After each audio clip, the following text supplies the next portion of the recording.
Welcome to Deepnight Revelation. We'll be picking up where we left off last week. These guys have found a planet that is populated, and so far it's a bit of a conundrum. They are in the process of heading down towards the planet now, but they have made contact. There is a large city that has a downed spacecraft, large spacecraft, fairly large, in the middle of the city that is acting as a palace and power hub for this city. The entire area around the city has been mined and clear cut.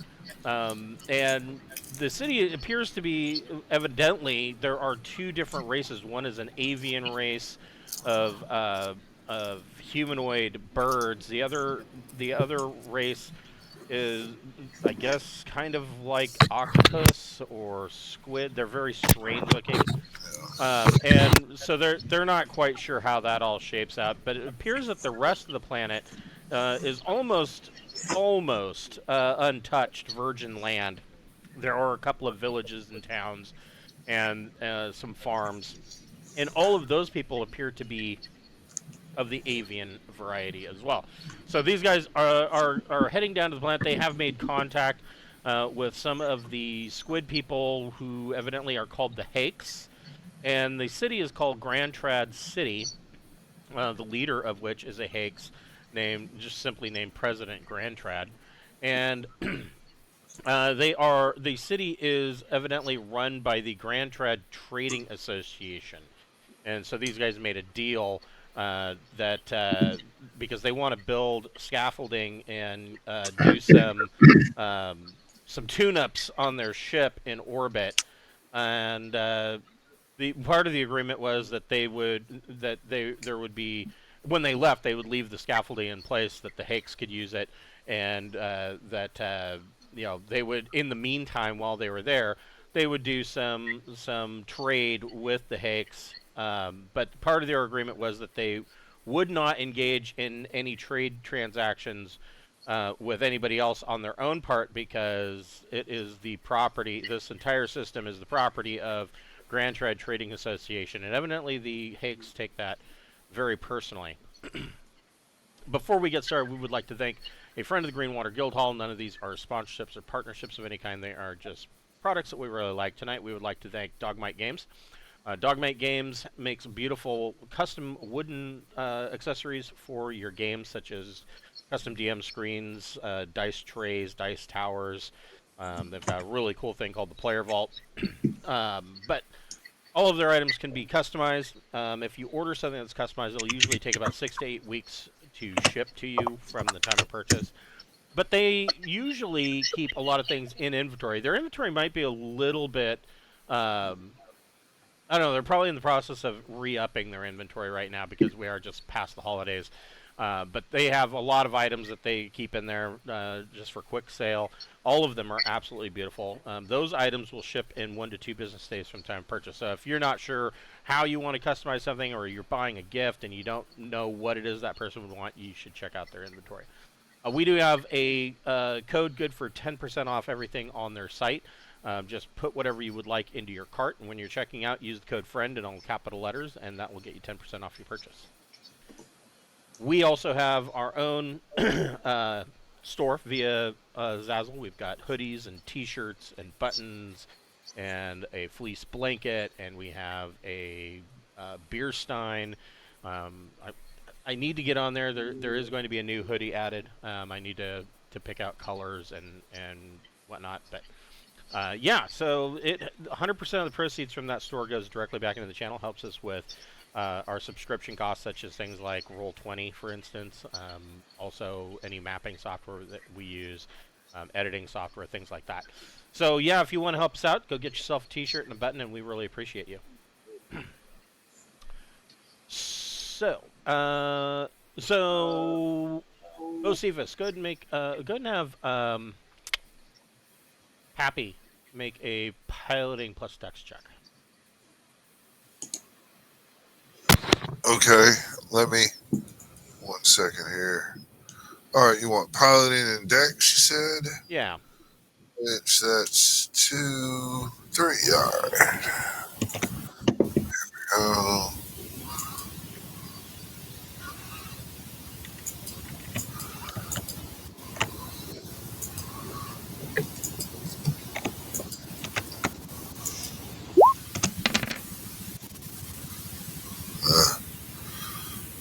8. Okay, so that is better than perfect. So Pappy brings in the NSY-X, and he's kind of flying overhead, kind of circling around this city. And like I said, the entire edge around the outside of the city, everything looks like it has been clear cut, and mines have been dug. Some of the mines look like they have been at this point abandoned. Other mines look like they are completely active, and you can see that there is activity moving from the mines to the through the city, pretty much directly to this starship that is in the middle of Grantrad City. So Pappy's looking for an area, or is kind of looking for an area that he can set the NSY-X down in, and he finds one. What he thinks or what he believes to be an abandoned mine, and so he levels it off and brings it down. And all the populace of the city, they don't seem like they are overly shocked, obviously, at seeing a ship come down. They do seem that they are a little bit interested, though, considering that they haven't seen a ship like yours.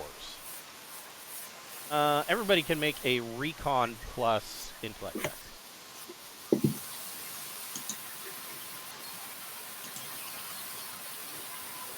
Oh, I found something. Yeah, you did. Bocephus did not. Sorry, didn't have my character sheet open. Oh, no worries. Go fucking animals, man. Y'all get the fuck on. I'm going to use a B-38, B-83. Oh, yeah. No. Let's see here. I want to put it in their spaceship. It's only 1.2 megatons. You all right there, Wes? So you can see that around. So Randolph and Sarda, just looking through the windows, you can see that this ship that is in the middle of the city, it's clearly been here for some time. Parts of the buildings and whatnot of the city are built in such a way that there are gantries that go from the highest levels directly to this ship. But part of what you see is you can see that it looks like there are spaces on this ship for auxiliary craft.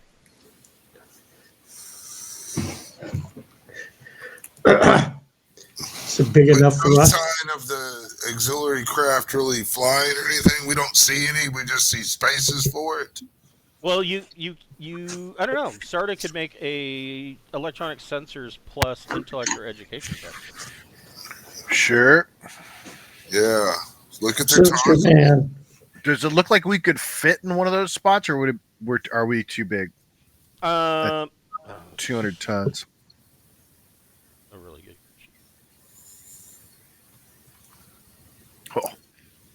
Yeah, you're not too big, but I mean, they're not accepting. Right. All right, so I got a 14 on my sensors check.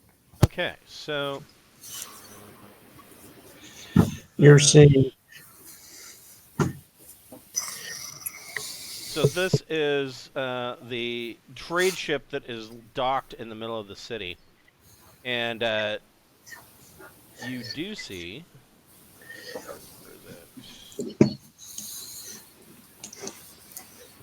Mm. 99 fucking triple turret pulse lasers. Yeah, it's jacked with weaponry, but you do see that there are these that are auxiliary craft.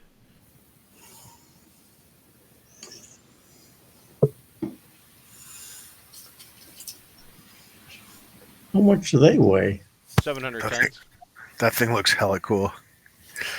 That's not an auxiliary it's craft. very 700 flash tons. Yeah. I was thinking like 80 or And- 90 tons for and they a are drink.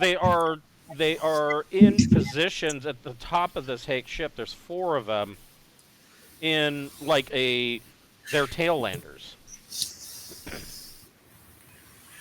I'm trying to figure out how this map works. It looks like it's cross sections rather than Right. Yeah.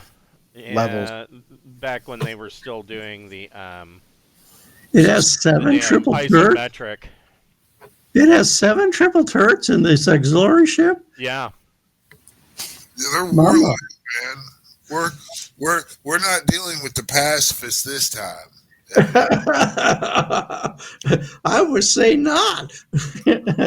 These guys are serious. So while Bocephus and Randolph are looking at the sensor screen, out the window, you can see that the Haix and the what were they called? The Chirpers. the Dudeli they basically are commingling, interacting in this city, and That's a good sign. but the Dudeli seem to be much. There's the population is like 99% Dudeli. The Haix Yeah, of course. you only see a couple of Haix. One of which is the small crowd of Dudeli that are kind of standing at the edge of this clearing, at the edge of the city, kind of looking at your ship, talking amongst themselves. Bocephus, make a recon plus intellect check. Another one.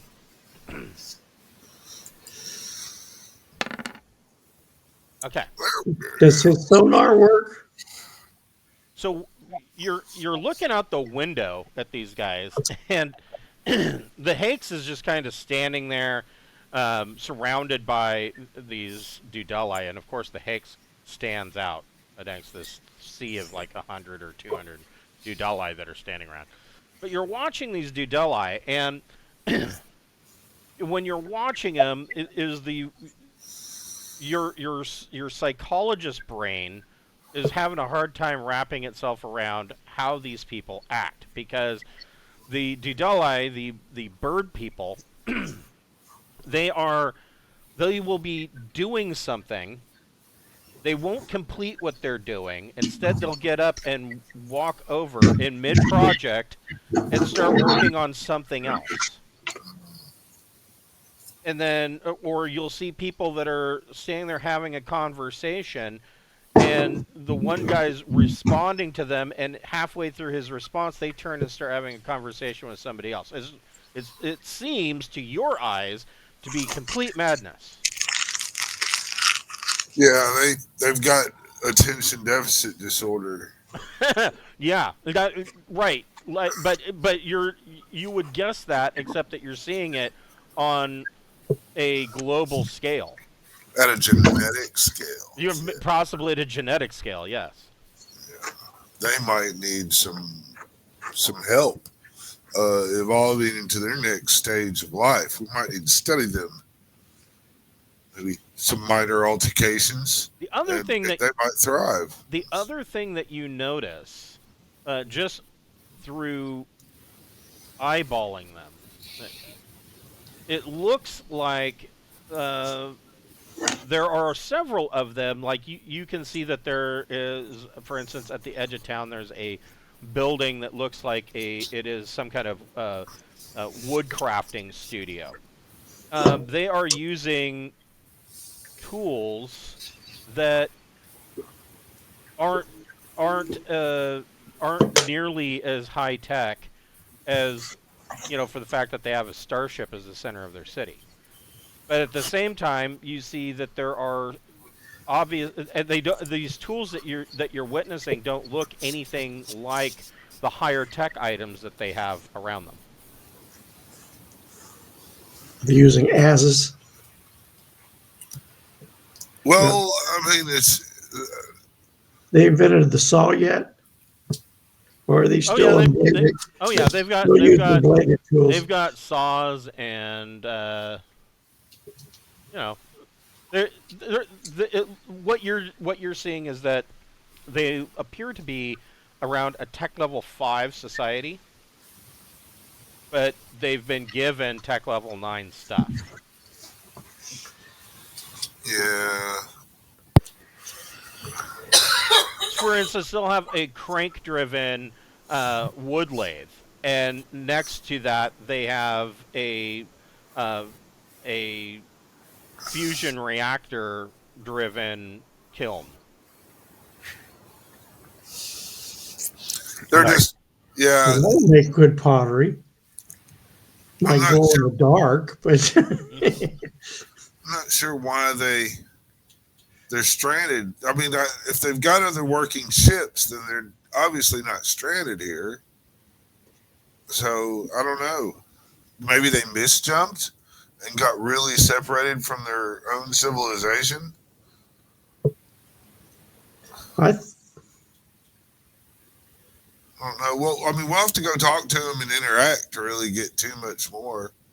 Probably. are they into, or maybe they're into uplifting lesser beings. Yeah. No, not too. That'd I be mean, too kind with all their weapons. I don't know. Just maybe they want labor. Can we go talk to them? Yeah. Let's talk to him. Okay, so Can I bring a B-83 with me? yeah, how are you? What are you wearing? What are you carrying?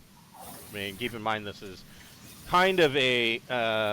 It is a first contact situation, but it is also you've already made contact, so the Haix think that you're here for business. Trade. Yeah. Yeah, I gotta go with that. I'll go in there with a Diplo vest and I'm going to put my cloth armor's uniform on. Okay. bring my Expando shield. Yeah, cloth armor. And Are you I going sidearms? I suppose an auto pistol and a would be okay. Yeah, I'm yeah. just carrying a stunner. Okay. I'm gonna bring a gauze pistol. Okay. So you First guys weapon. get out of your ship and kind of make your way over to the edge of this crowd, and the Dudeli are all, they are all kinds of interested. They leave probably at least 1.5 to maybe 2 meters between you and them, but the crowd kind of follows you and keeps their eyes on you as you and kind of the crowd closes up behind you as you approach, and there is this Haix standing there, one of these guys, and he is the sole Haix standing amongst this crowd of Dudeli, and he of course That's a lot of limbs. yes, and so so it's interesting that you bring that up. So as you watch this Haix, he kind of approaches you, and I count 20 limbs. watching him come towards you is rather unnerving, because of the gait of their movement. Where is their description of this? Because it is very peculiar. So the lower tentacles are adapted as legs, and they appear thicker and stronger than the upper tentacles. Bring him back up. And the ends of them appear to split off into tentacle-like toes. And the upper tentacles are kind of grouped into clusters that he appears to use as arms. But when they move, the constant motion of the upper tentacle groups with the whole body effect is reminiscent of a patch of seaweed flexing and bobbing in ripples. Mimic camouflage. And the top of their head is actually their mouth, and it's this octopus-like beak that is at the very top of their head. They have three eyes. That 3 eyes. Is that right? Looks like it. Yeah, it looks like it. The third one will be in the back where you can't see it. They're basically Zorn.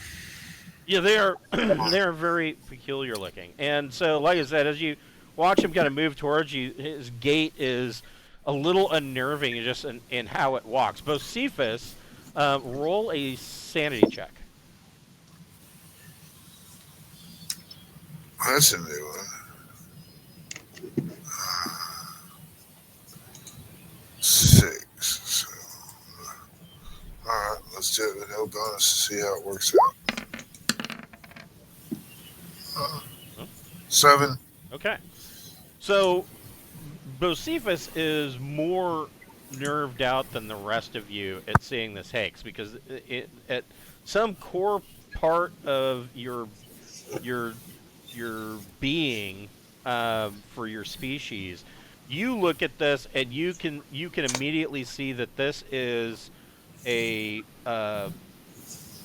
predator, like an apex predator, and something is triggered in your brain that he freaks you the F out. You're not going crazy or anything, but you are like, nope, that those guys are usually the ones we stay away from. All right, but I don't get any psychic feel from him or anything like that. I don't know. You can try. Well, then I want to do that. You want me to roll just a psychic roll to see if I sense a psychic ability in him or something? Yeah, let me see.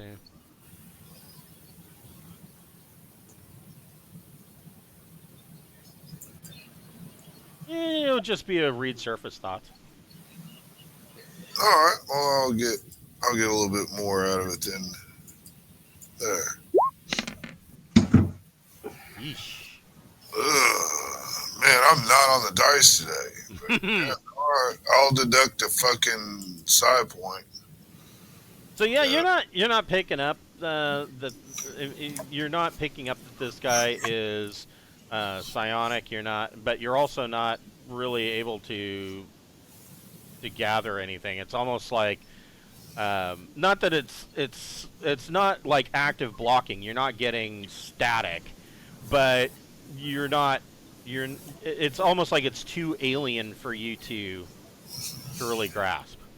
We'll find out as this goes along, but I'll quietly whisper to our friends, might have picked the wrong guys. These guys are kind of fucked up.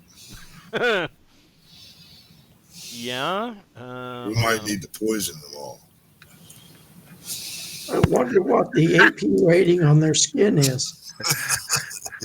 I like that that's your solution. It's immediately, we may have to poison them all.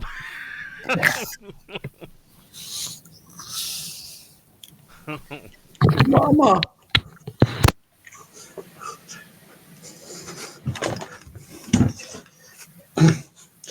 I brought my B-83 nuke, and I'm going to just drop it here. You just leave it here and move on. So this Haix, he bobs forward, and you can see that he has I guess around his neck. You can see that he has some kind of technological device, and what looks like there is a speaker, and he says something, and after a few moments, it starts to cycle through some kind of alien languages, and then it kind of clicks, and it has picked up on some of the transmission, some of the conversation between you and the ship, and he said it is a translator box, and it comes out and says um, trade available, ship. Ship or shit? Ship. All right. Yeah, it sounds good. Let's make contact with them. And then he says something else, and it comes out and it says follow, and he turns and kind of starts his weird awkward gait towards this large craft in the middle of the city. We are not going to trade our ship to you, though. So, Not even the little one. We could trade our 200 ton for a 700 ton. No, because that's not the kind of trade these guys will think. These guys are fucked up and they're shrewd, kind of predatory businessmen. We should think twice before going into agreement with them. and he kind of turns and says, no, follow, and he continues on. We'll follow him. Let's follow him. Yeah. So you follow him, and like I said, you are surrounded by Dudeli. These guys here, they are everywhere, and they are all kind of paying attention. The Dudeli have very short feathers all over their body, obviously, but they. You start to notice what Bocephus was noticing before. You do notice that they are carnivorous.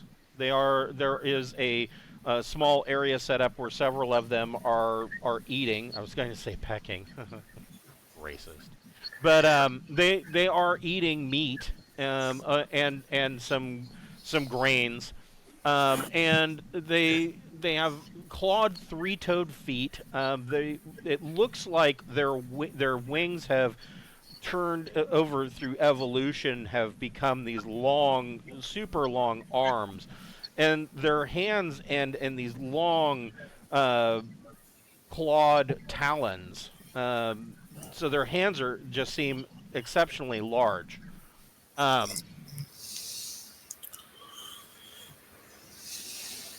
Better to kill my prey with.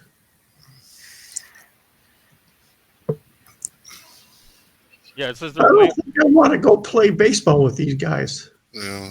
If it's just a random guess, is I'm thinking the bird folk here are the native to the planet, and Squidwards have wrecked. So the Dudeli's hands end with three long fingers and then a short thumb, almost spur. And you witness some of the stuff that Bocephus saw, in that they appear to have no attention span. Like, they'll be, even the ones that haven't left their shops or whatever, they'll be in the middle of doing some work, and then seemingly at random, for no reason at all, get up, leave what they're doing, half finished, and go start working on another project, just completely at random. And I mean, all of you would be left wondering, well, how do these people get anything done? And like, they are all doing that. They even do it in the midst of conversation. Their conversations are almost distracting in and of itself, because it is a cacophony of screeches and hoots and hollers, and their language is your translator is really, like, it's getting warm because it is working overtime trying to figure out what it is that these people are saying. It has identified that there are two completely different languages between the Haix and the Dudeli. I believe that. I mean, I guess we're just gonna follow Squidward. Squidward. Yeah. So he does. He leads you into this Haix Trade Ship at the heart of the city. It put Got a pretty good computer.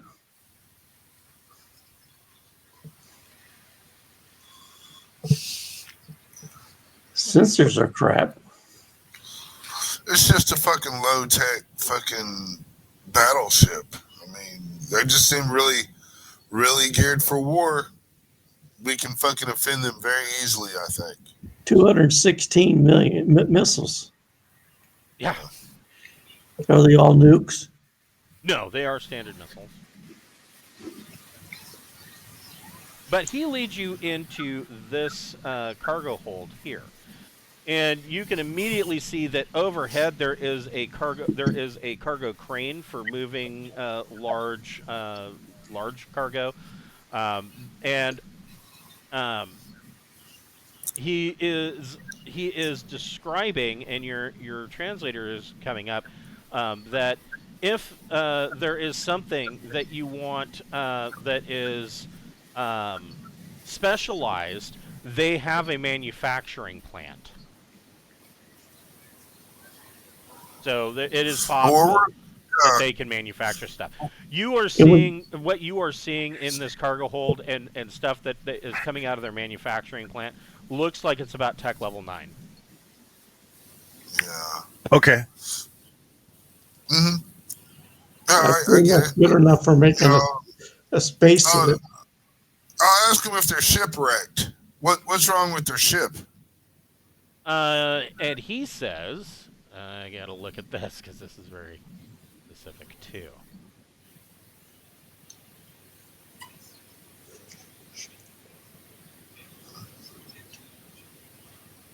He says, is there a reason you have it shaped like that? he says, no, we're just feeding. They eat the bird people? And he kind of cocks his head looking at you like he doesn't understand what you're saying. The whatever the name of that other race is. The Dudellite? Yeah, he says, no, feeding. Uh-huh. Feeding what? The manufacturing plant? And he then says that he leads you to a lift. In the center, there is, right here at 5, there is an access tube, and he kind of steps into the, does his weird gait into the access tube, and he says, follow. And he goes into this access tube, and you can see that the access tube is anti-grav, and he just kind of floats up, and he grabs a handhold and pushes himself up. Guess we'll fucking follow. Those insect folks would have loved this. Yeah. Yes. So he takes you all the way. I assume we're going to Area 7. No, he takes you all the way up to the very top, Deck 5, and takes you into Area 3, and you go in, and it is a high-quality living area. It's the penthouse. Yes. Living area. So it says, Haix require a little more living space than humans in terms of volume, but their living requirements are more complex. Their equivalent to a stateroom is plus 2 tons of common area for each one, all of which is configured as a multi-environment space. This is a luxury stateroom, what would be considered by them, and it is when he leads you in, from what you see for the rest of the ship, this appears to be almost ostentatious. I mean, it is over the top. You can see that there are tapestries hanging from the walls, and there is finely woven reed mats on the floor that have intricate designs, almost like a Native American design on them. And sitting in the middle of this high quality living area is another Haix, and he turns around and looks at you and says, he kind of waves one of his tentacles, and the one that led you here kind of leaves, and he says, "I am President Grantrad. Welcome to Grantrad City." Oh, okay. One of those types. Well, One of those yeah. types of presidents. Yeah. Well, we're interested in arranging a beneficial agreement for both of us. We want you to help us build a space station so we can refit our ship, and in return, you'll have a space station to allow you to build ships that are more advanced than what you have, and we'll give you the knowledge you need to build the better ships. So he says, he kind of offers large pillows for you to rest on. Hell yeah, I'll lay down on one. He does his weird gait and goes over, and he part of this high quality living area. It almost looks like part of it.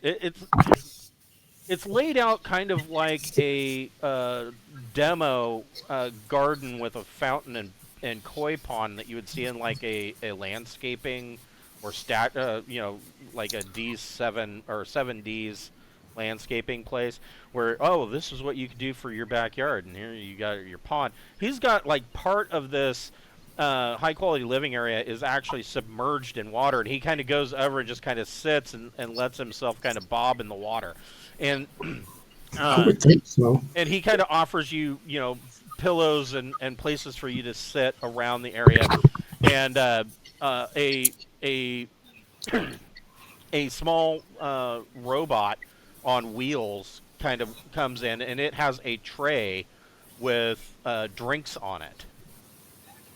And he says, please consume. I am the doctor of our guys, and if you don't mind, I would like to check out the drinks you're offering and make sure they're safe for us. For Yeah. our metabolisms. Yeah, he kind of squeaks something out and says, "Do what you must." Then I'll pull out the metascanner and I'll see if these drinks are fucking gonna fuck up us or not. All right, go ahead and make a. We're gonna have you'll want to explosive make diarrhea. yes.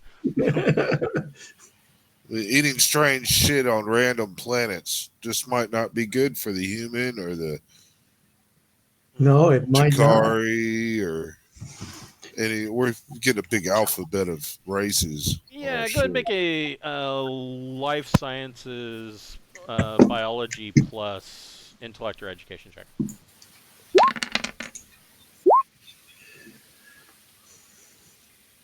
All right. Well, that'll be what 9 + 4, 13. Nice. So you kind of look this over, and what you're seeing on your metascanner and your tools is, so you take like a drop and you put it in. It's coming back, and it looks like it is some form of fermented honey. For everything that you've seen, it looks like a human honey mead. It's very similar. It's meat. Yeah. Is it So meat? it's a light honey mead, as far as I can tell. It's safe to drink. It's maybe 20% alcohol by volume. Yeah, it'll get you really drunk. Mama. Drink it. Drink lots of it, and then tell your innermost secrets to me. And so he grabs a cup too, and it's really creepy because he's pouring it. His beak opens up, and he just kind of pours it into the top of his head. Well, I'm definitely, when I hear that it's alcoholic, I'm going for it. It's safe, good enough. It looks good to me. Yeah. So, so and he says, so it kind of comes out of his vocoder, and he says, so you are repairing ship, yes? Yes.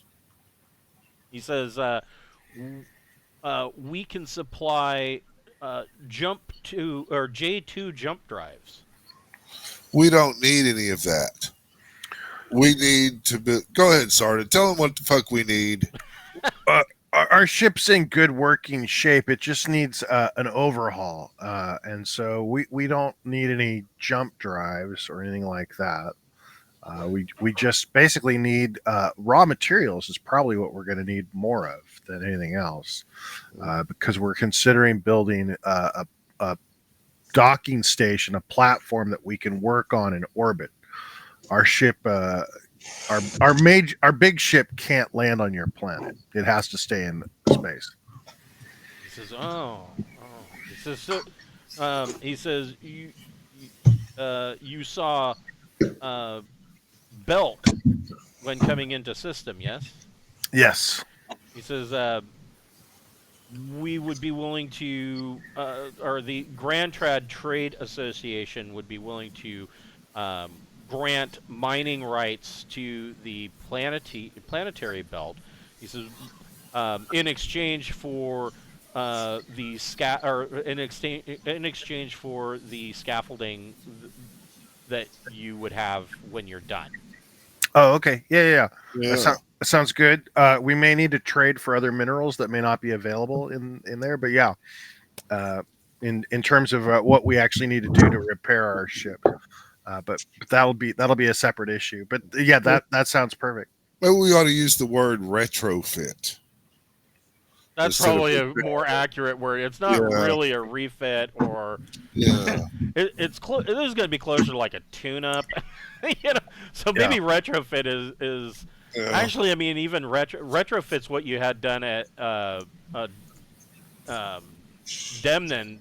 Yeah. After all that long ways. So Yeah. If you supply a bunch of minerals and stuff as we need, we're willing to, maybe help enhance your current stuff, because I mean, really, you're bragging about these J2s, but Sarda, might be inclined to. I'm really talking more to my crew here. Do we want to offer them up like a J3 capability, just the knowledge, see if they could make that work? Or my whole thing in terms of not rocking the boat has always been more along the lines of looking at their J2 technology and offering them suggestions that make it safer or more efficient, and then kind of allow them to on their own figure out how to go beyond that. You know what I mean?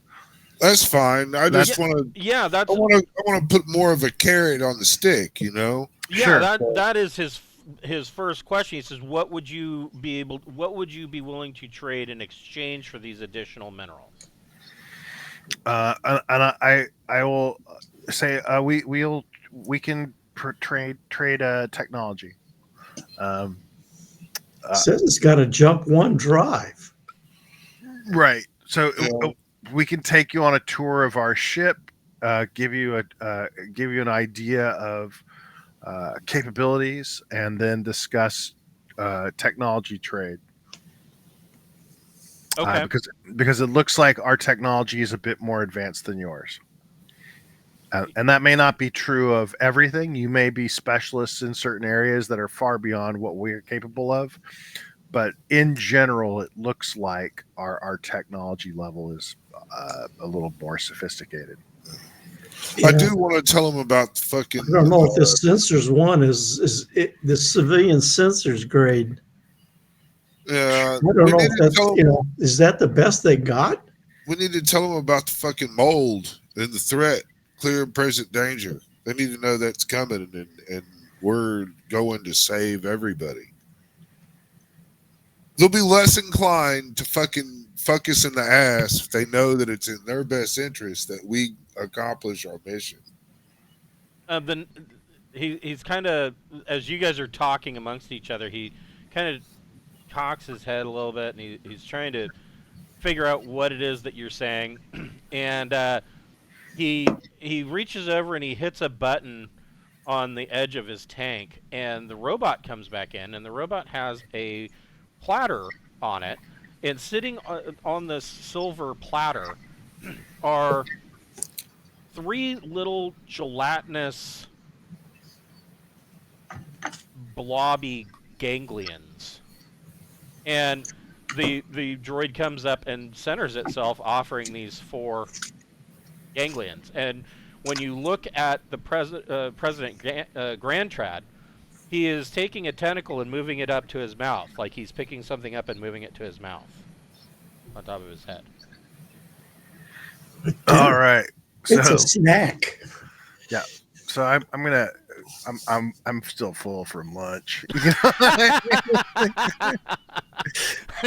You know, Yeah, I had ganglions for breakfast. I'll tell him, man, that we have a really specialized diet on our ship to maintain our best health capabilities, and so we're gonna have to decline on the rare uncooked fish And snacks. he says- But they look amazing. He says, not, I'm shocked. not food. Well, All right, that's interesting. they're probably some kind of translator thing, man, that goes into your brain and makes some small altercations. You know, look, you know, your foot might shake a little bit, like, you know, just sporadically. You know, you might actually start pissing with 2 streams. Well, that would be interesting. That would be really That happens to me interesting. in the morning, anyways. Yeah, I started around 40 years old. I'm just saying. I've really done a lot to preserve the integrity of my body and not alter it in any way. And so I'm not really going to add a foreign species to my bit. But you know, I'm thinking he's wanting something to help communicate. I don't know if it'll be removable or not. I'd say if it's not food, what is it? And one of his tentacles points at your wrist, because the words that are coming out are squeaking and squawking in his language, and he points to your wrist watch and the translator on your wrist, and he says it says They're translating faster than device. You know, why don't we call for fucking Stimpy to come take one? You know, he seems like we're gonna go directly into human trials. It's kind of like the COVID vaccine. yeah. I mean, How long does it last? He says, permanent gift to you for new trade relationship. I'll eat it. Okay, so you pick it up. It's Let's just do kind it. of like you pick it up and you're like, and it's like quivering like it's made of Jello, and you're like, all right. You just close your eyes, throw it in your mouth, and swallow it. It doesn't taste like anything. And I'll put mine in a vial. okay, as soon as you swallow it, you can feel it sliding down your throat like a big slimy booger, except then it suddenly starts to move. It's when it starts climbing out of my stomach because the acids are burning it. That's Well, it doesn't make it to your stomach. About the bottom of your throat, it starts to move, and you can feel it kind of wrapping itself around your vocal cords. Oh, okay. And you kind of go raspy for a second, and you cough a little bit. And in 13 hours, you'll know exactly what happens. But you can feel it kind of wrap around your vocal cords and kind of it seems like it's working its way or doing something, but after the initial raspiness and coughing, nothing else happens. You can talk Well, normally. it was nice knowing sort of because he's gonna have a throat thruster. I'll allow Bocephus to monitor it, however much Bocephus cares to. Yeah, I mean, I definitely will happily do medic checks and shit on you. I mean, you can do one right now if you'd like. Hell yeah, I'm gonna do a little probing. That med kit's got the scanner. Oh, 10. The dense. Yeah, that's what I'm doing. You kind of use the med scanner on his neck or on his throat, and you can see that this thing has not only found its way to his vocal cords. It seems that it is growing little tendrils out and connecting to nerve endings directly to the spinal cord and at the base of the skull. Danger, Sarda. Danger, Sarda. He's gonna be one of them pretty soon. He's gonna have 20 tentacles in. Well, no, it's like you have a cross between blue whale and jellyfish sperm growing in your throat. I'm gonna try.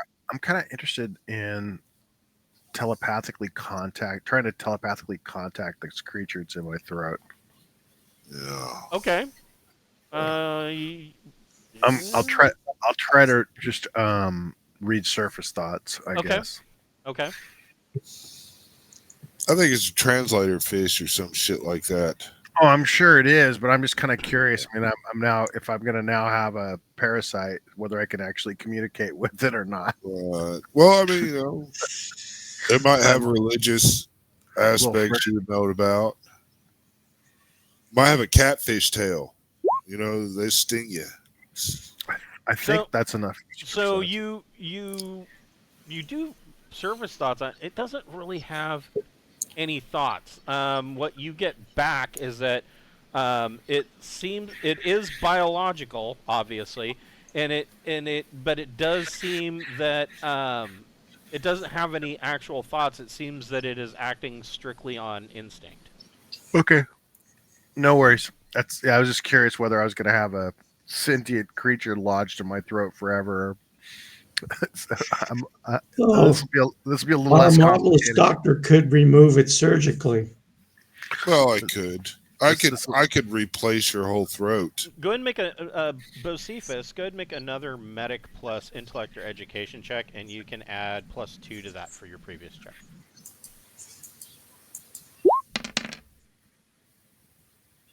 13. So when you kind of get a little bit better resolution on the scan, the nerve endings that it is connecting to seem to be connected to the speech center of the brain.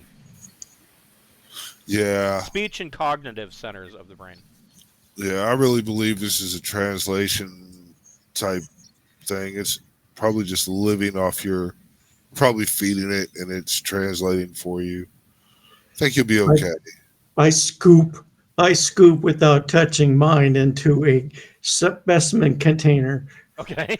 Yeah, that's what I do with mine. Bag for later. So we can take it back. And I'm going to say scientific studies. He said it was a gift. I didn't say I had to eat it. So. Yeah. No, it's a gift to you. And he gave you 4 of them. And so you have an extra one. Yeah, I'm. This might be beneficial to clone and stick in everybody in the ship, but for everybody but me, of course. Right. Kind of. Well, yeah. Yes. Even if it's safe in CERT, it may not be safe in you. Oh well, I'm not just that. I just thought it was kind of funny that I'm quick to do cybernetic augmentations on anybody and everybody, but I don't have any. Most deepest at its core is a hypocrite. Well, you get to work on my neural jack. I became a hypocrite when I took the Hippocratic Oath. The Hippocratic Right. Oath. Yeah. Okay, wait. I found a picture of this thing, so I have I have to show it to you guys. It looks like a lump of turd. Little space oyster, you I'm know? kind of expecting an homage to the Babel fish. Yeah. This will help you out for a long time as we go talk to crazy stuff, people.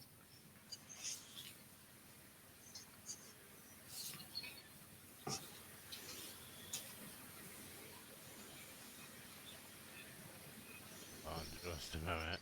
Yeah, I saw this. I was like, oh shit, I have to show this to him.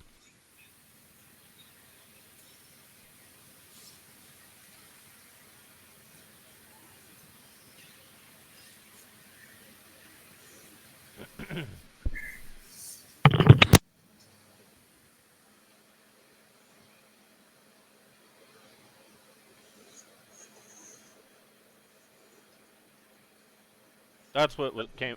There was 4 of those. Oh, nice. Interpreter, yeah. Well, it is biological interpreter slug. Yeah.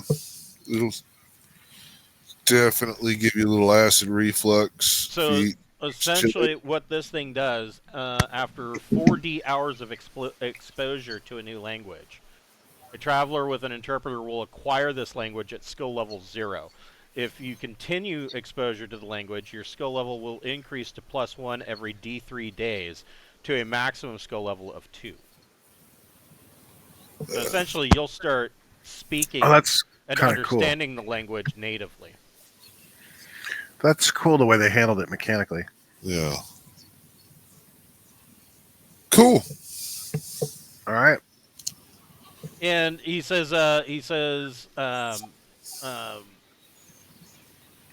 you know, when you have a list of the materials that you need, you can come up with a list of items that you would be willing to trade, and then come back and see me, and we can negotiate. Cool. Thank you for says- your support. He says, in the meantime, he says, feel free to peruse the wares that we have for sale on our cargo deck. I'm going to ask what their EVA skills are. If they're willing to help us build this structure in space, or do they just want to provide materials?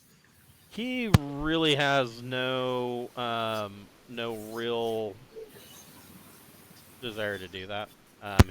He says his response to that is that there's only a few of us, and It's true. we are Traded. engaged in feeding, and cannot assist in construction of your platform. How about Not a- landing rights on a remote part of the planet? No. Are you really rare? Do you need more of you? He says, no. No, that's not it at all. I mean, I could give you another you if you wanted. No. He's not. He has no interest in that. No interest in being cloned, or No. maybe there's a really hot girlfriend that he pissed off and wants to start again with. He he is interested in possibly discussing a trade for cloning technology, though. Oh well. So we can't land on the planet for R&R? Oh, for R&R, yes, but not for trade purposes. He invites everybody on your ship to come to see the wares for sale on the cargo deck of the Grantrad trading ship. Well, we trade for the collective of our ship. is what it is. The rest of our crew will probably just go out in the middle of nowhere and camp out and just Huh. lay around. He's fine with that. He says, be careful of the rebels. Okay, who and what are the rebels and where are they? And we'll just stay away from them. He says that outside of the city, there are numerous Dudeli that have not embraced the Grantrad Trading Association, It's gone. and the ideals that we gone. have, the ideals and products that we have bestowed upon the those that we are feeding on. And he says that they are upstarts and rebels. They may cause problems for outsiders. What are they feeding on? Life force? I think the birds. I did just eating the bird creatures. Are they eating them or? Yeah, they probably, and that's why they're scatterbrained, is because they're being manipulated. That'd be my guess. But, you know, this is an actual.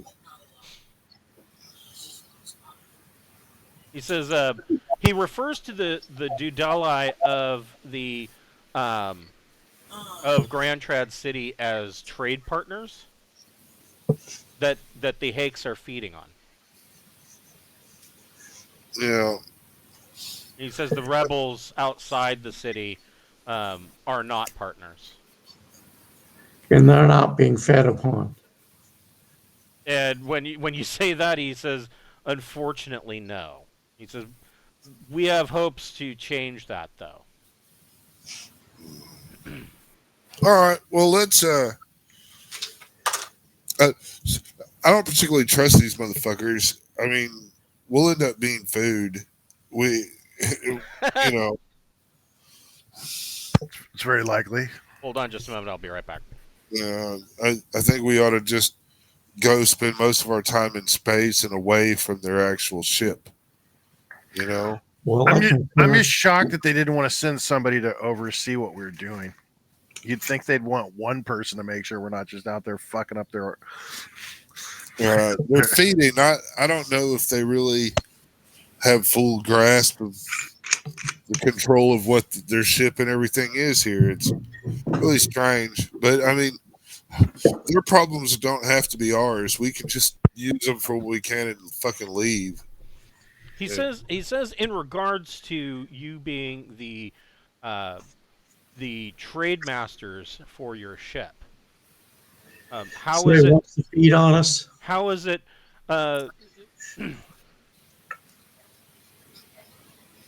How is it that we? How is it that you will feed us? Information. We're giving you information. Yeah. He lets out like a really creepy, squeaky kind of laugh, and he says, "What information?" He says, "If it's information for schematics for your implication of cloning technology, that might be of great interest." Might be willing to work out a deal to give you the schematics on that and the replication technology. You can build your own, but we won't hand that over until we've completed a fair trade. I'll trade you a B-83. Here's the on button. But I mean, you know, we should go get a list of what we need and come back and talk to you. It says yes. Go. Your old nuclear powered heat lamp. Yeah, and then I don't necessarily know that we need them too much. As far as, you know, we've got a lot of materials as it is. We just need a place to chill more than anything else. Yeah, and they've given us some mining rights, but I mean, they give you mining. He will trade you mining rights for the platform for the planetoid belt, but not on the planet. Yeah, that's fine. Yep. Yeah. That's fine. We'll trade Yep. for anything that we can't get from the belt. Yeah, So- that's our trade right there. But we're not going to let you eat us. Says, he looks I at thi- you. I And thi- he's just I like think- I think completely they were- baffled. I think they refer to any time anything is consumed as being eaten. Maybe, but we need to be very clear that we are not their food, and they will not be eating us. Yeah, he's like completely baffled. He's like even looking at Bocephus, he's like, not food. So I will tell him the word that is being translated to us is the word we use only to refer to food being consumed. So he kind of thinks about that for a minute, and he gets up and out of his tank, and he goes over and he hits a button, and shutters open up, and there's a big window there, kind of overlooking. You're at the very top of this very tall 15,000-ton ship. Sure. And it opens up, and you can see that it kind of is overlooking the what can only really be described as devastation to you guys, because you can see the edge of where these mines have been set up, and beyond that is looks like pristine virgin forest.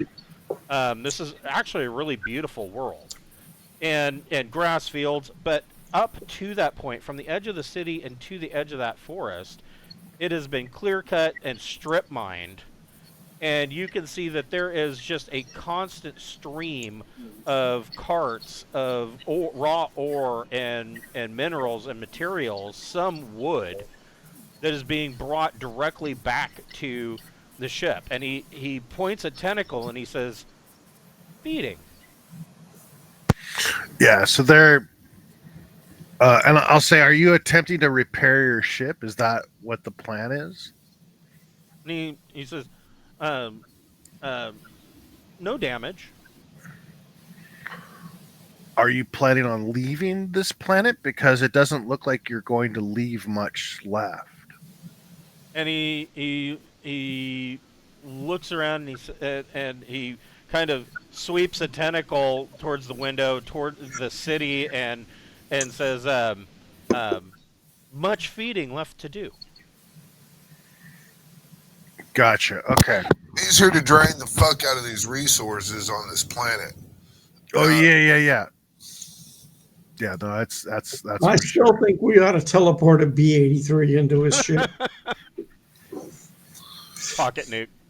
Yeah, but I mean, we can. No, that's from a Dave Weber book, Pocket I Nuke. I seriously think that we ought to avoid as much actual contact with these people. Yeah, I think so too. I think we limit it to trade, and this planet is these guys are definitely exploiters, and so I'm a little hesitant to allow any of our crew members or resources to get anywhere that might get misappropriated. Yep, and I'm all about telling them that as soon as our retrofit is complete, we'll give them the basis for the cloning technology. But I really have no intention of giving it to them whatsoever. I might actually fabricate a pair of machines that make ATRs and ammunition for the rebels. I'll give him advanced combat rifles. Yes. If they're going to get raped, you might as well have some say in it. I just think our biggest goal here is to get people on the planet to fucking unwind and chill and be the fuck away from these guys. And we build our scaffolding, refit our ship, do some relatively peace thing, and Skedaddle. yeah, get the fuck out of here. We say that a lot in this adventure. We don't end up wanting to stay anywhere. Well, I mean, we've kind of got a pressing mission. So, but I mean, at the same time, I would like to scan the planet when we get back to the ship, get an idea of Well, how bad the entire planet has been destroyed, or whether it's just around this we can set the location. Windex. We can put the Windex in orbit for a week and let it do the planetary scanner it's got. Well, you did do a couple of planetary rotations, scanning the planet, and you know that most of this planet is untouched.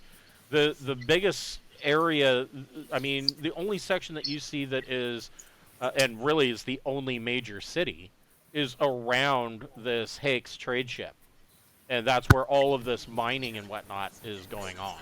Gotcha. For the rest of the planet, you do see some fairly primitive, when I say primitive, tech level 5 is the top, villages and small towns and some farms. But for the most part, the rest of the planet looks like it's almost as clean as the planet where you found the furbolgs. With the bronze smith and the bard. Oh, right on.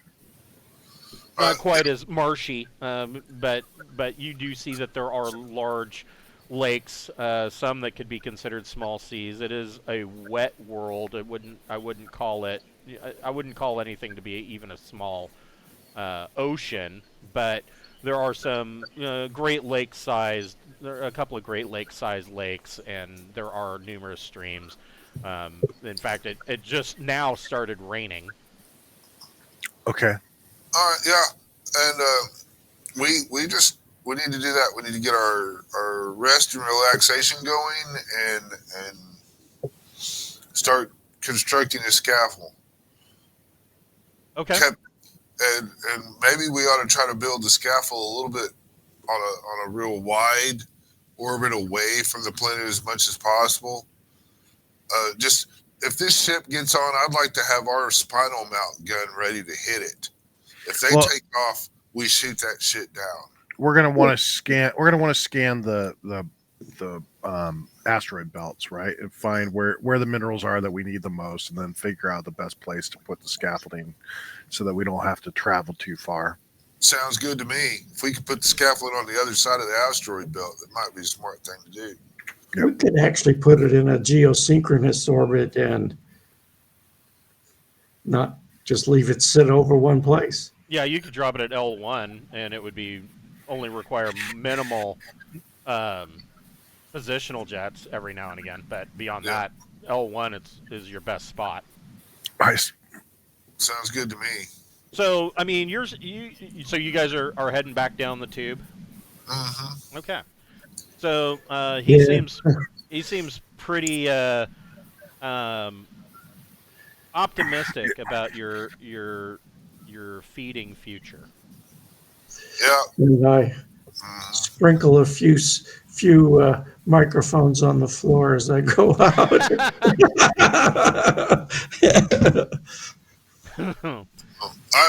These guys are predators. We should get the fuck out of here. You don't hang out with fucking great white sharks. Expect not to get a little nibble.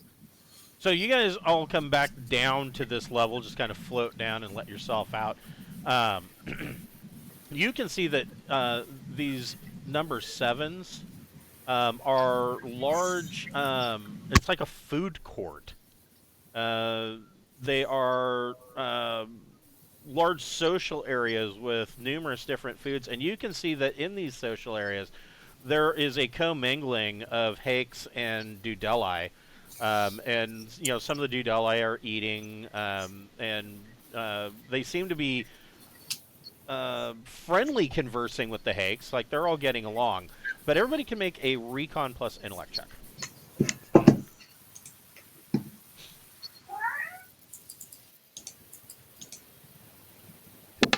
8.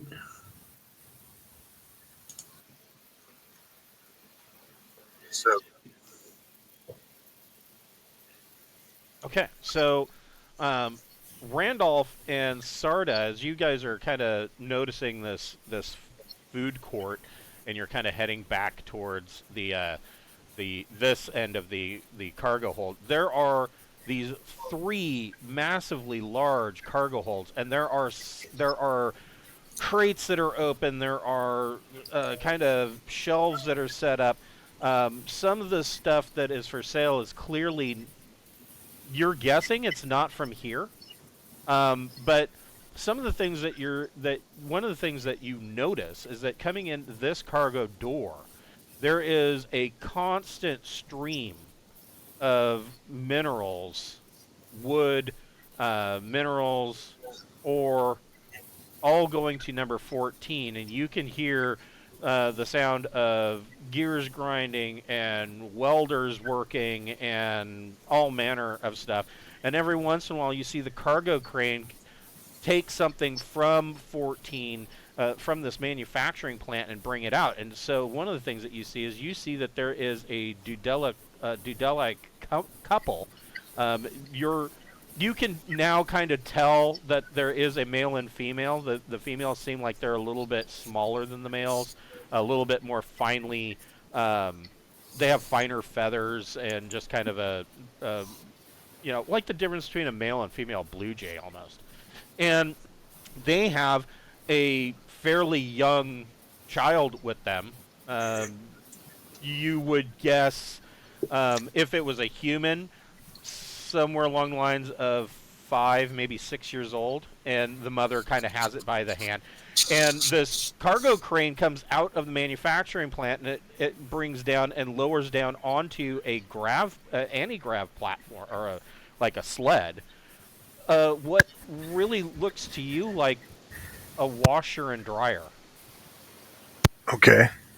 And the mother is really excited about this, and the father, of course, pays them with some local currency, which looks to be like beads or whatever.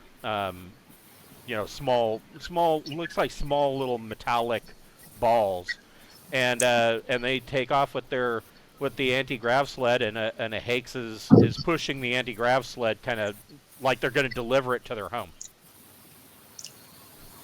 Yeah. Do you like scotch? Let's just fuck these people and go build our stuff.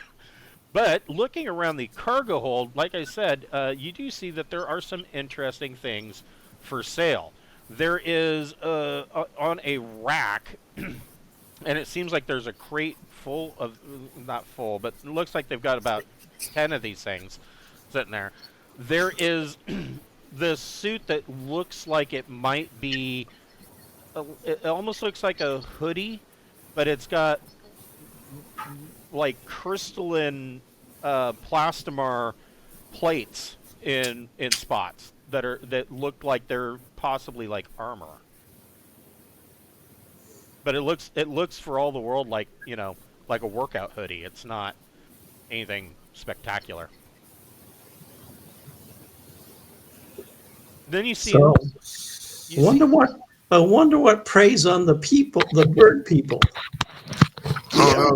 We haven't seen much in the way of wildlife. Well, I mean, you haven't really gone looking for it, but I mean, you have seen there are other birds and whatnot. Randolph, since you've asked that, make another Recon Plus intellect check.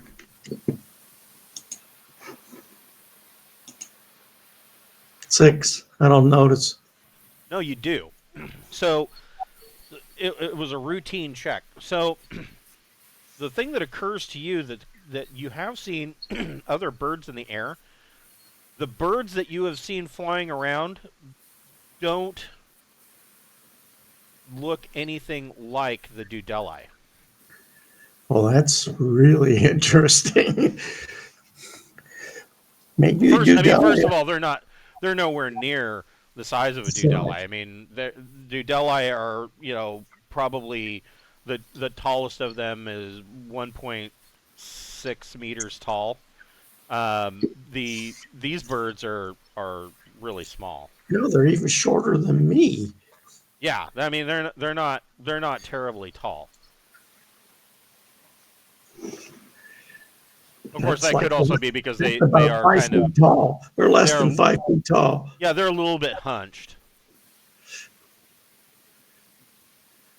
Huh. But the bird life, the avian life that you're It's seeing starting to flying sound like around, they come from a planet with less gravity. yeah, the bird life that you see flying around does not appear evolutionary connected to the Dudellai. Right. Gotcha. Gee, these guys may not be from this planet. Well, here's an example. So, just putting a fine point. I'm sure that you've all seen chickens, like actually in person and watched them, right?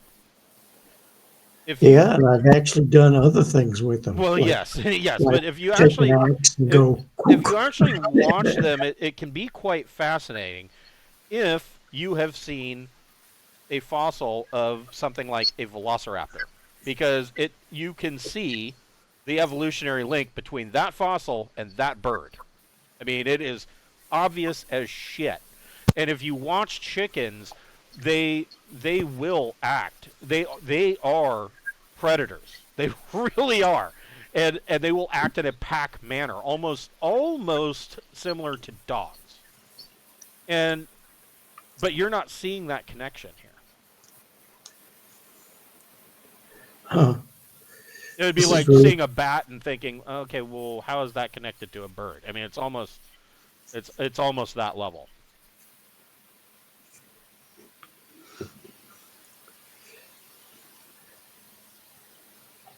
So yeah, they've got stuff for sale in here. There's some interesting things in here. Let's put it that way. Y'all are free to check out whatever the fuck you want. Most of us don't trust them and is not wanting to be in their debt in any kind of way.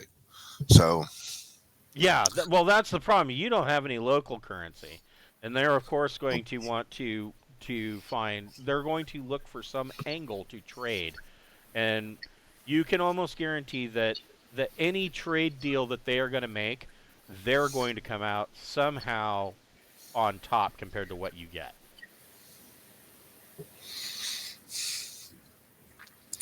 yeah.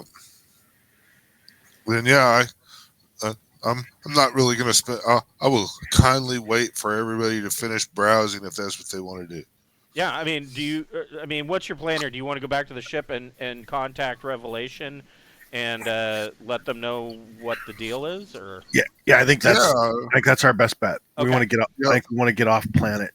This Talk and Oh, you're work going out to a leave plan. entirely? Yeah, okay. I gotcha. Yeah. I gotcha. And I I put a don't- little, I put a I little wanna- fly cam up in the counter. Yeah, I want to create some space. I mean, if we decide that fucking with these people is not in our best interest, we can just go our way and try the next system if that really comes down to it. I think we've got a good setup. We don't have to dock. We don't have to land. They don't seem to care what we do in the ring. Let's just do what we need to do and get the hell out of here. That's really what I think. And if they, I mean, I think we ought to position our retrofit where if their big ship starts coming this way, we shouldn't fuck around. We should hit it with our fucking spinal mount and fucking see how it reacts. just vaporize them and move on. So yeah, you guys get back to Destiny-X and take off, and you know all of the Dudellai, of course. Again, they watch you take off, and they watch you leave. It does not seem odd to them, any of them, that you are aliens, and it does not seem odd to them that you came, you talked to the Haix, and now you're getting in your ship and you're leaving. Like, this seems almost routine to them. Like, this has happened before, or Understand? maybe several times before. Mm-hmm. Yeah, I don't trust them. They're predatory. My dice told me that they fucking fuck these dudes. I love it when my dice talk to me. Yeah, Except except when they tell me to fuck off. That irritates me. But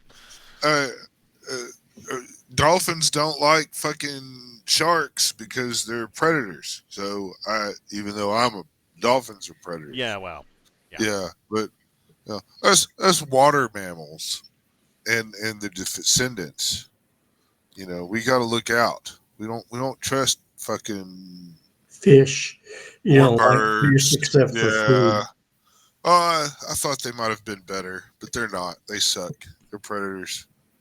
so They want to eat me. so you board up and take off, and you get back to Revelation.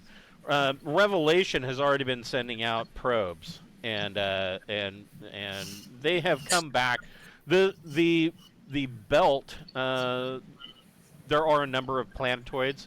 In this belt, one probably around the size of Ceres is quite promising. Large platinum and iron deposits, some gold. That sounds good. Yeah. And then they found nickel. Any aluminum? There is some aluminum. Yeah. I mean, Is there pretty a much planetoid? everything that you could possibly want is just about mineable in this belt. But it is devoid of copper deposits. We might have that in our own stores. We've gotten copper That's true. before we got here. I mean, That is maybe true. we could lean on that. Their belt. We can check the other belt, right? We can, see if Yeah. see if it's available somewhere else in the solar system. And so yeah, you get back to With those sensors on that ship, they couldn't tell if we were mining copper or not. probably not, no. But they would know if you're mining on the planet. They don't care if you're mining for dirt. That is a big no for them. How about the moon? This planet probably has a moon or two. It does actually. I think we ought to lean Yeah, from staying yeah. away from the planet with our mining and try to be secretive about what we're doing. Yeah. The main thing is, if we need copper, let's try to find a source of copper in the solar system. Yeah. Otherwise, we can trade for copper if we absolutely need it. So yeah, there is one moon around the planet. Does it have copper? You can make a electronic sensors plus intellect or education check. Sure.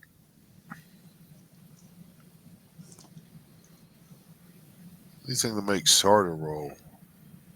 Yeah. Wow. Because he's Got- doing good today. If it's got it, we found it. Yeah, so you do find copper and silver deposits on the moon, and there are helium-3 deposits on the moon. All right. So it sounds like we need two different. So it sounds like we'll need to do two different mining operations. That's good. We can give that officer another mining job to oversee. She's done that before. Yes. And done good. Yeah. Yeah, she's yes. Alex is shaping up to be a good leader for these So kinds we'll of ops. So we'll let her pick whether she wants the belts or whether she wants the moon, but give her the choice. And Should we give her a ship-wide promotion? It's been 5 years. It should be time for her to come up on a promotion. I don't know Well, how we don't know how the promotions thing works. We haven't. I don't think we've drawn pay. There's a lot of stuff that we're. Well, I don't think we're collecting pay. So she is a sub-lieutenant. Yeah, I mean, it would be about time She for is her a to knight. make. She's knighted. So, But, I It mean, would be promotion. about time for her to be a lieutenant. But, I mean, that's if the lieutenant spot opens. And then, I mean, we can't. Well, If everybody keeps getting professors, we're all generals by the time we get there. Yeah, What that's the fuck true. is that? That's true. Yeah. I remember when I was I- a kid, I asked my dad about that because he was in the Navy. And I asked him, I said, well, how does promotion work? And he says, well, first of all, there has to be a position open for you to promote into. He's like, so, I mean, you can't have everybody on the ship being a lieutenant. He's like, there has to be, but it's also why they've got pay grades and stuff like that too. So Yeah. you Right. Stay the same. You stay the same. Position, but then get a pay grade increase. But the big thing is, I wouldn't want her to get promoted any faster than others in similar positions are getting promoted. Right. Right? I Well, mean, if she was in the Navy, she probably would have already been promoted to lieutenant. but the same is true of the other sub-lieutenants. That's true. And This is that's all true. I'm saying. Yeah, This and is Is that, you've true. only had Yeah. a couple No, of the deaths. question is, and so the big thing is, as long as she's getting promoted at the same pace as everybody else, there's no chance that someone will think it's favoritism due to the fact that she's nobility. That's true. No. Although her attitude has changed quite a bit by this point, especially since Jack kind of reamed her out. She has taken it more to heart. She's not quite so uppity about her nobility. It's occurred to her that out here that doesn't matter. Right. I mean, nobody at this point nobody cares. Right. And you just got through a section of space where it was literally a feast or famine situation, and that's not 100% over and done with. You're still on rations, but it's not nearly as bad as it was. So yeah, so her first question is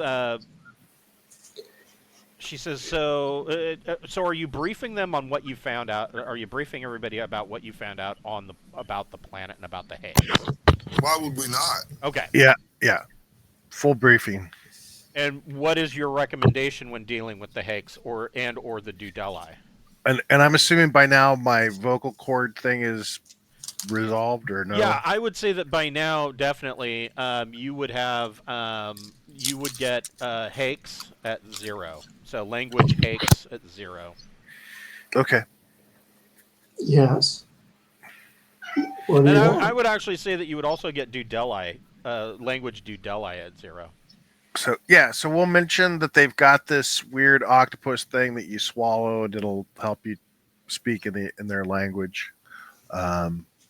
I've accepted one. Nobody else has. We're still monitoring what that's gonna do to me in the long run. We're not sure. It sounds like it's gonna be a parasite that lives in my vocal cords for the rest of my life. I swallowed this ganglion and now I have leukemia.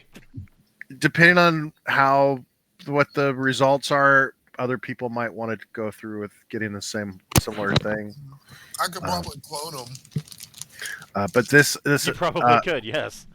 this one species, they appear to be very much an alpha predator, and they are just going to consume all the resources of that planet and then move on, is what it looks like. Yeah, so I'm all for double crossing them in any kind of way. So Can't hear you, Buffy. Can't hear you, Wes. I said I'm for double crossing them. Yeah. So essentially, it's even kind of worse than that. So what you witness is not only did the Haix show up on this planet that is populated by Dudeli. They are 4 tech levels higher than the Dudeli. They then turned around and began to essentially rape their planet of resources. They take those resources, they turn them into high-tech objects, and they are selling those objects back to the Dudeli, who are only tech level 5 and had really no need. But what you were seeing about the city was that the Dudeli that were living in the city have really started to rely on this higher technology. You don't know if the Dudeli outside of the city are, but from the description, it appears not, because they're referred to as rebels. Yep. I like the rebels. I mean, for all you know, they still have fireplaces. They're not even using baseboard heating. But the Dudeli in the city seem like they have been domesticated by the Haix and are reliant on this higher technology.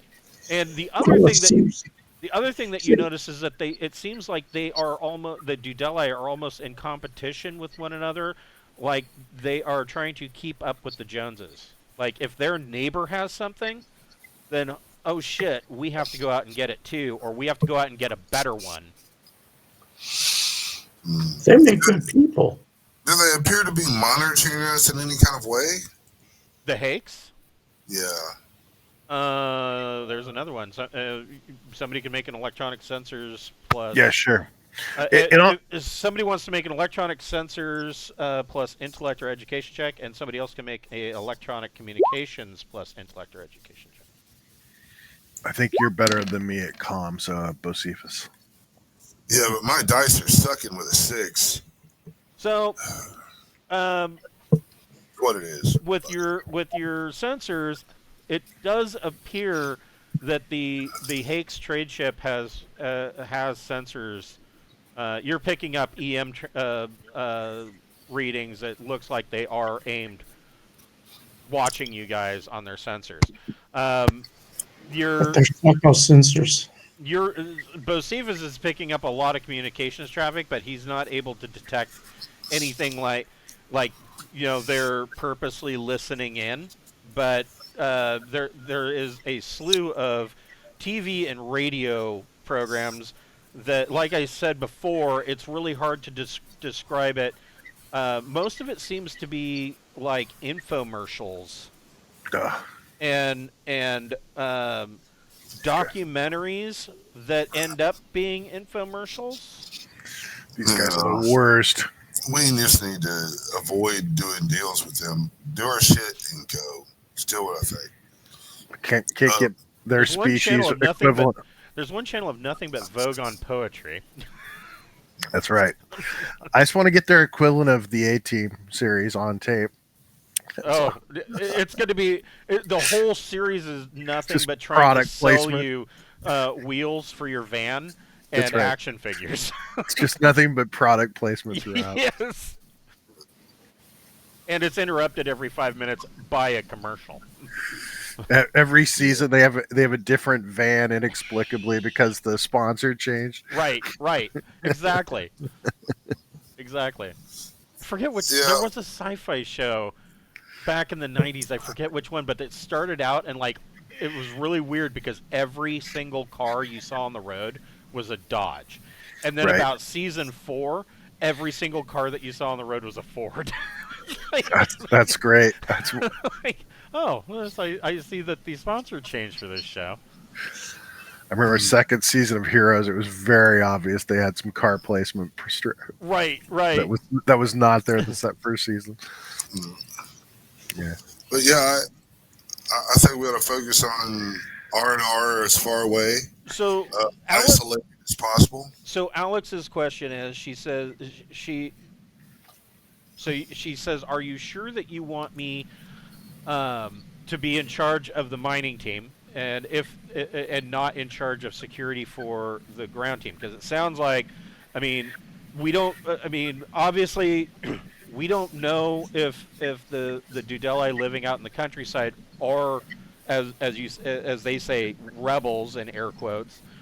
But perhaps they'll need protection. And she says, I'm well versed in that. She says, so I could take over that. She says, if there is a mining op, she says, I feel that I should be leading the mining op on the moon because it is closer to the world. And if there is some kind of dangerous situation, perhaps that's where I should be. All right. So she's bringing up a good point that there might be 3 different things going on. We have one being R&R on the planet side R&R, and then the 2 mining ops. Is there another hospitable planet around that we could do R&R on? No, pretty much everything else in the system is either a airless rock ball, or it is a hell world because it's too close to the primary, or it is a toxic soup. And yeah, just as far as isolated as possible. Yeah, I would suggest the same. I would find an area that's somewhere farther away from civilization. Yeah. For R&R on the planet. Yeah. Okay. I mean, everybody. And I think I agree with her. I think maybe she should oversee security for R&R. Yeah, and we'll give Pappy the job of fucking doing mining. And Because he's a belter. I mean, he's a belter fucking by background. Yeah, he's perfect for the position. I will tell her that if she's overseeing, she might consider the translator, or at least having somebody on her staff with the translator. I'll give her one. She is holding this thing. I have to bring it up again. It's just so gross looking. Yeah. You're And, and she's kind of wiggling it. She's like, "So you just swallow it?" Yeah, and then it bores into your Vocal cords and sends tendrils into your brain, and you're gonna have a little parasite for the rest of your life. She says that The sounds doctor believes he sounds could. very exciting to The me. doctor believes he could remove it, but who knows? I might have to replace your throat with a different. But I mean, don't worry. I mean, I can. with a screech box. I can do a screech box or clone you a new throat. There's so many options. I shudder joy just thinking about which one I will pick for you. Go ahead and make a. Whoever wants to, go ahead and make a. I don't know. Bocephus is not being very persuasive, but make a persuasion plus charm or social. Well, you can make a social check. Okay. And actually, that does bring up a good point. So yeah, she looks at it. I rolled an 8 with a -1. She goes, okay. She goes, you said 2, and she pops it in her throat. And she swallows, and she gets this weird look on her face. She's like, in a raspy voice, she's like, that's downright unnerving. And she can, feel it going around. She coughs a little bit, and then she's back to normal. But and I forgot about this. Everybody's soch is going to go up by 2. Oh. Permanent, or is that for this particular? Permanent. And that was, and I'm glad that this came up because really this is a mix of how you handled the whole situation with the Alakaya and how you've handled yourself or how you've handled the team and the mission division moving forward. So yeah, your social basically goes. You basically got kind of a promotion. I mean, you're still commander rank, but What do I do with a social 13? so there's no nobility, but you are. I mean, the higher your social rank, the more likely the crew is to snap to and immediately, follow orders. You get to rename your bedroom. Yes. You can declare declare it your fiefdom. Can I interest you in a pet monkey? You can knight the monkey. Yeah. Don't you know you gotta knight the monkey? That sounds like a Peter Gabriel song. I got it off one of Sardis tapes. Yes. So yeah, she's gonna go handpick a security detail and set up a location on the planet for some R&R. She says her next question is you want it as far away from Grantrad City as possible. Yeah, there's some weird stuff going on there, and I really would hate for our people to end up being trafficked. And so she does bring up on your hollow cube or your hollow tank here. She kind of works the world around, and she does find a spot that seems to be in a lightly forested area. There seems to be a small creek nearby. She says that looks like a good spot. She said the only downside, of course, is that 2 clicks north it looks like there's a small Dudeli village, but she says they may not even notice that we're there. Sounds good. Mm-hmm. Yeah, just be safe. You've got the thing in your throat, so you'll be able to talk eventually. The big thing is that the other species considers them some of these people rebels, and so if we were to begin trading with the locals, that might be considered aiding and abetting the rebel forces. Right. It's just something to keep in mind. We want to probably limit all contact. Yeah, I'll give her a cipher key, so that way all her communication can go through this cipher.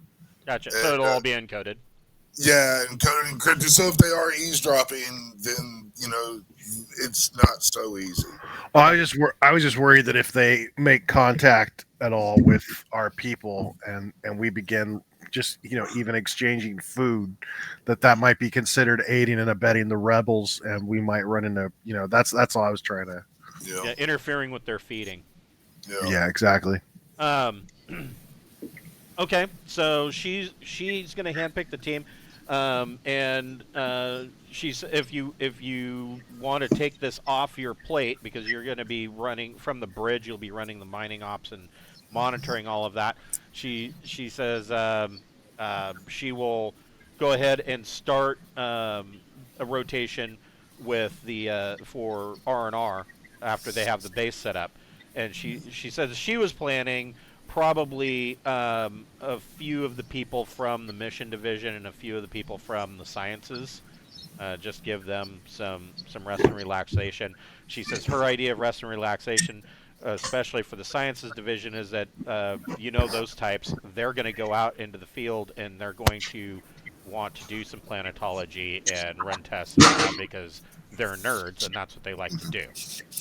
So maybe we can learn a little bit more about the planet while giving them some rest. Sounds great.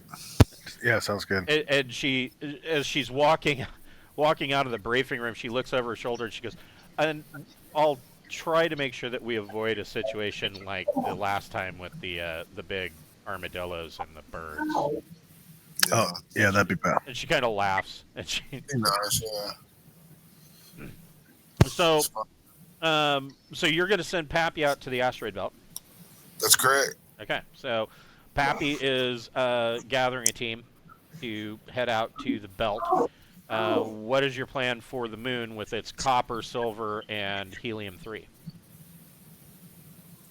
I don't necessarily know that I have a plan for that. I mean, there are other teams that you can set up. You just don't have any. Yeah, I mean names. the big thing is whether or not we need. I mean, is that 3 separate mining operations that we'll need to set up for? I would imagine mining helium-3 is going to be very different than mining copper. Definitely. And so so it sounds like we'd probably need maybe 2 or 3 different teams working the moon. One for each mineral, or the helium-3 would be considered an exotic material that could be added. Useful in 101 ways. Yeah, so I think we just set up the bigger mining operation on the moon with the different specialized teams, and then the belters are they're basically looking to build the platform, and so they should probably start with the iron, and we start building the platform from the iron we're pulling out. Okay, so yeah, I mean you've already got some iron reserves already, so yeah, you've got teams. Let me see, where is that? It's probably in the pods, I would imagine. There we go. Yeah, it would be in the pods. So down here in the Ford pods, where is that? So these 2 areas, number 10, are going to be full of activity. I mean, they're usually a little busy, but these are workshops. They're going to be turning out parts to put these this platform, orbital platform together, the scaffolding.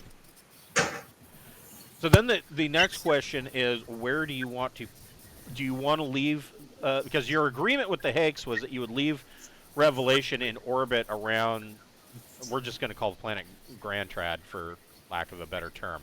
Sure. Were you going to leave it in orbit around there, or are you moving it to orbit, or are you moving it to the belt? I mean, the moon is already there around Grantrad, so I would think we want it near the belt. Yeah. If we need to move it closer to the planet before we leave, we can. We'll Yeah, tell you them. can tow it. Yeah. Yeah, we'll put it around their orbit, but right now it needs to be the closest to construct it, and most of the resources for that are near the belt. So, Okay. there you go. Okay. I think this is a good spot to break, and we will pick up next week, where we will learn a little bit more about some of the stuff that's going on the planet. All right. Well, cool. Sounds good. All right. Thank you. You're welcome. Have a good night, gentlemen. Night. Thanks a lot. You're Everybody welcome. take care. You too.